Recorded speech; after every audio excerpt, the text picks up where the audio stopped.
Mayor, thank you as always for being here. Well, thanks for having me, Megan. I thought we'd start off today with a brief COVID update, and then I know we have a few other topics to get to today. So this week, health officials, Health Director Pat Lopez, talked about how our risk dial is remaining in the red, and our hospitalizations are still pretty high. They even went up a little bit. But some good news, we've had cases drop nearly 40% in the past 2 weeks. So a little bit of light at the end of the tunnel for the city. We sure hope so, and you're right. I mean, hospitalizations are at an all-time high with COVID patients, so we still have our frontline healthcare workers working so hard, and one of the ways we can help them, how we can help teachers keep their classrooms open, and to protect our businesses, our local economy, and each other is to continue to wear masks for the time being till we're out of the woods, and to also limit some of our trips around the community just till we can get our cases even further down, get out of the red, because that is so important to stopping the spread of Omicron and taking charge and putting that pandemic in the rearview mirror. It's proven Omicron has been so transmissible. And you touched on the mask there a little bit. We did a story earlier this week. We spoke to a Lincoln restaurant employee who received no tip from a patron because the patron was asked to wear a mask and they were not pleased about that. And then we've also had reports even of verbal abuse in Omaha over the mask mandates.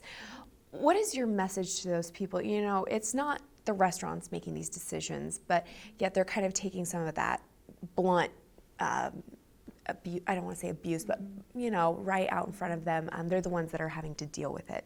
What is your message to those folks who maybe aren't being the kindest citizens? Well, one of the things that I think the health department has been really clear about is that wearing masks in public indoor spaces is the way we protect each other and how we help protect our businesses and their employees and customers. And of course, for restaurants, people take them off to eat and drink, and there's an expectation that that's exactly how things will work in restaurants. But in the meantime, you know, this is temporary, and it's a measure that we're taking to help keep our hospitals from being overburdened, to try to make sure we have emergency hospital care for people in our county and beyond, because we serve beyond the limits of Lancaster County. These are measures and steps that we're taking in order to keep our schools from being disrupted. And I don't know about you, I know your daughter's younger, but you know, my kids are not going to school tomorrow at LPS because of workforce shortages related to cases of Omicron. So we really, this is a collective effort to get through this moment where Omicron has been surging, and the good news is it's been working. People's sacrifices have made a difference, and we do believe that the Omicron has peaked in our community. The health team is analyzing the data, and Director Lopez shared this week that they think we have peaked, but we're not, fully recovered, and we still need people to take precautions to make sure that these trends continue in the right direction. And I just want to thank people. I know it's hard. It's been a long time that we've all been dealing with this, and there is light at the end of the tunnel, and it really is because so many people are taking these steps that we're seeing that light shine brighter each day. Let's take a look back at 2021. It was a record year for the city of Lincoln in terms of building and development. I know there were tons of projects. Could you maybe touch on a few that really stick out in your mind, or some of the bigger main projects? Building is booming in Lincoln, and that's a great thing. We've continued to see construction in all areas of the city, and the city is very glad to be a partner with the private sector in supporting development. And we really are shattering records in terms of the value of building permits, the sheer number of building permits. We had our fourth highest number of building permits going back decades, maybe even ever. And we're really pleased that we're continuing to facilitate that from the city. We're in our support. I can think of some projects, just really, really innovative and important projects. We've got the Tabitha intergenerational housing development that is the first of its kind in the country, and that's going to create more housing for seniors and also for students at the Bryan College of Health Sciences. So that's a really unique redevelopment project that the city has helped support. And then you've got projects like the South Haymarket. We've got J.A. Woolen Company is expanding, and so at the same time that they are working to improve their ability to employ by expanding, they're also taking some measures to preserve historic buildings and to mitigate the floodplain. So those are just a couple of examples of the variety of projects, along with all the cranes that people can obviously see on the downtown skyline as more and more apartments and condominiums are going up. Yes, I'm excited to see the skyline once all of those are completed. I think it'll look very different, but it'll show the progress the city is making, you know? Yeah, the views from our offices are changing downtown. Yes, and as we address, though, all of these building and development projects, there is still a need for affordable housing in Lincoln. How is that being addressed here in the city? Well, I'm so pleased with the work of our community and our urban development team here at the city. Together, we've been partnering with the philanthropic sector and with private sector to really look at how we can create more tools and remove barriers to the construction of new affordable housing and also improving the quality of existing affordable housing. Much of that work is detailed in our Affordable Housing Action Plan that people can find online at our city website, lincoln.ne.gov. We set an ambitious goal of creating 5,000 new or rehabilitated units of affordable housing by the year 2030, and we are marching forward using all the tools we have, creating new ones to reach that goal. All right. Is there anything else you would like to mention as far as that topic? Anything else on building and development from 2021?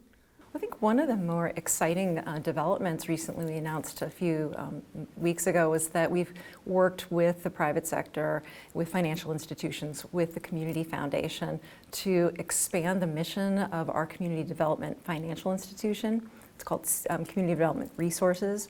And Community Development Resources is now not only assisting businesses, but also going to be able to assist in the creation of affordable housing, and that includes real dollars to put towards those efforts. And that's a meaningful change that is going to help us reach our goal. In other recent news, the City Council, they are currently in the process of updating its non-discrimination code, which is it's really going to affect a lot of people if passed. I mean, military status, marital status, sexual orientation.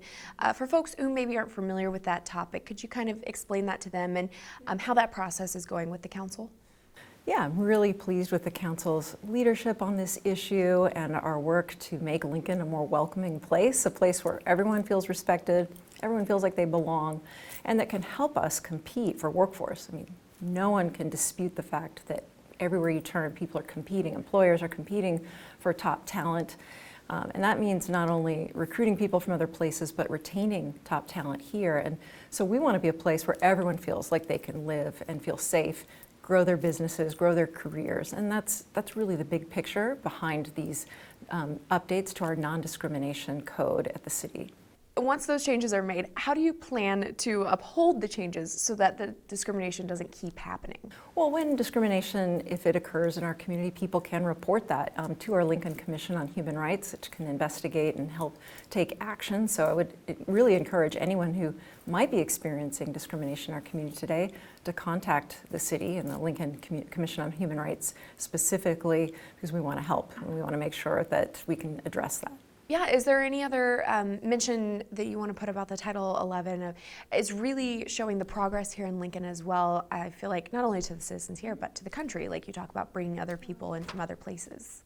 Yeah, absolutely. I mean, you'll see that the chamber here in Lincoln, the Chamber of Commerce, has voiced its strong support for this. Our state chamber has been advocating for policies like this. Omaha already has legislation like this on the books, as do almost every other community that's part of the Big Ten Conference. So really, this is just long overdue. It's past time to make these changes and really align with federal civil rights law as well. So we're eager to take care of this and move on and make sure that we communicate to the world that Lincoln is a welcoming place where anyone can build a life or their livelihood. With February being Black History Month, this will actually be the first year for city employees to have Juneteenth off from work to be able to commemorate that holiday. Can you talk about how important that is for our community to be doing? Absolutely. Yes, we've worked with our employees here at the City of Lincoln to create this new holiday to honor Juneteenth, a very historic time in our country when African Americans in Galveston, Texas, learned of their freedom following the Civil War. So this is a holiday that allows our employees to reflect on our full history as a country and think about how we can all work together to continue to advance racial equity and social justice. Our city team has worked so hard over the last 2 years. They are dedicated public servants before the pandemic, and they have certainly worked hard throughout this pandemic and this time off to address their needs and to think about how important it is to have a more inclusive community is really part of our larger One Lincoln initiative, and we're proud to be a part of it. A little off the topic from Juneteenth, but off the top of your head, do you know of any special events or anything that's being done around the city for Black History Month for the month of February? Well, typically you'll see that our libraries will showcase a lot of literature by Black authors and do special readings. Right now, some of those events are not happening in person, but the libraries are a wonderful resource for people who want to learn more about our nation's full history. And so that's a great starting point. And then finally tonight, we want to talk about the new city flag for the city of Lincoln. A beautiful design, I love it. Why is it important for a city to have a flag, and in particular to be updating ours? Well, this has been a really wonderful project to watch emerge from the community with so much support from our young professionals and the business community and all those who contributed to making this project come to life without any taxpayer dollars. But really, flags are symbolic, and in going back in time, they were, of course, used on battlefields as a sign of unity and to identify what people, who people were, their groups, and what they were fighting for. But really now, here today, I think it's really a symbol of Lincoln moving into the future, a kind of a renewal and a refresh, and sends a real message of optimism and creativity and welcoming. Really pleased with the symbols of the flag, and we're really honored to raise that banner and look forward to having that officially happening later this month with the community. Yeah, I'm excited to see it displayed around the city once it's all said and done. So it's beautiful. But that's really all of my questions for you today. Is there anything else you'd like to touch on with any of the topics, or? No, I think that's great. Thank you. Yes, thank you as always for being here. I appreciate it. Thank you.